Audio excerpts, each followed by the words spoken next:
Hey, get off grandma. If it wasn't for this lady, this is absolutely true story, I wouldn't be alive.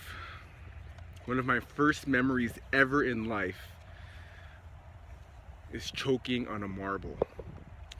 I was 5 years old, maybe 4, I don't even know, 3, 4, I was young.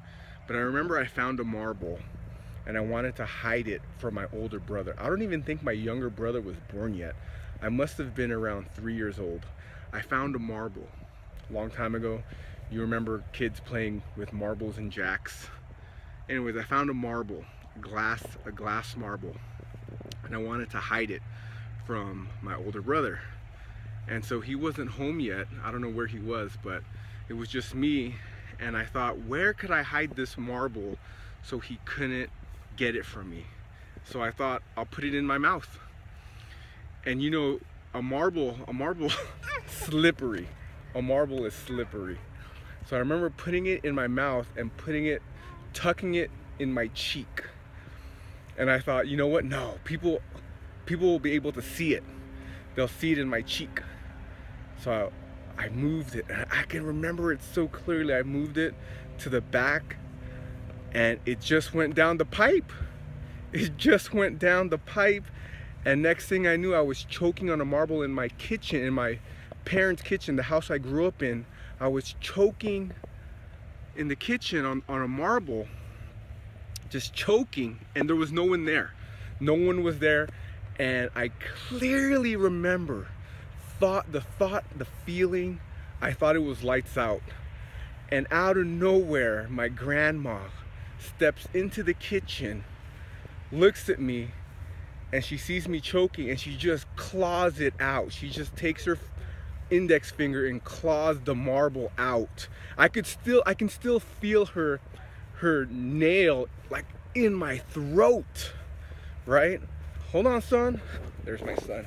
She never got to meet this guy. Anyways, I could still feel her index finger on my inside of my throat. She clawed the marble out. You know what she did after? Directly after she claws the marble out, she just walks away. She doesn't panic. She just walks away like nothing happened, and I start throwing up everywhere.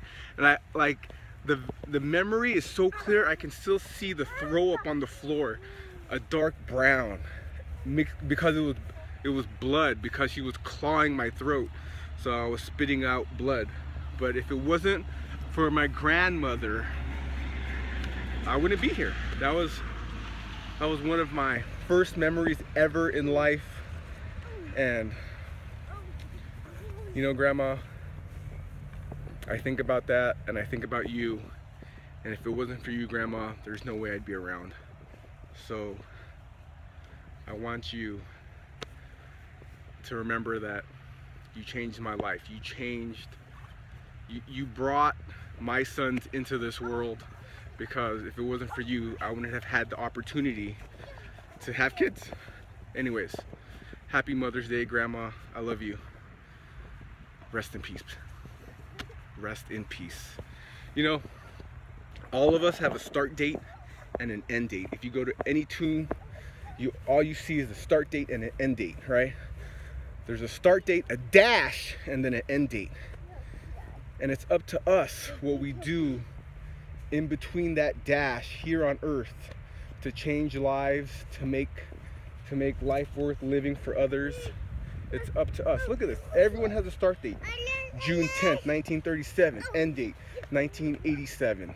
Start date, end date, but there's a dash. Make that dash, what you do, important. And you can't take any day for granted. Can't take any day for granted. All right. If you made it this far into the video, 5 minutes deep into the video, I want to hit you with something that can actually change your life. Eat healthy, be healthy, sleep well, live well, because what you eat is how you fuel your body, and how you sleep is how you recharge your battery. And if you're watching on YouTube, subscribe, baby!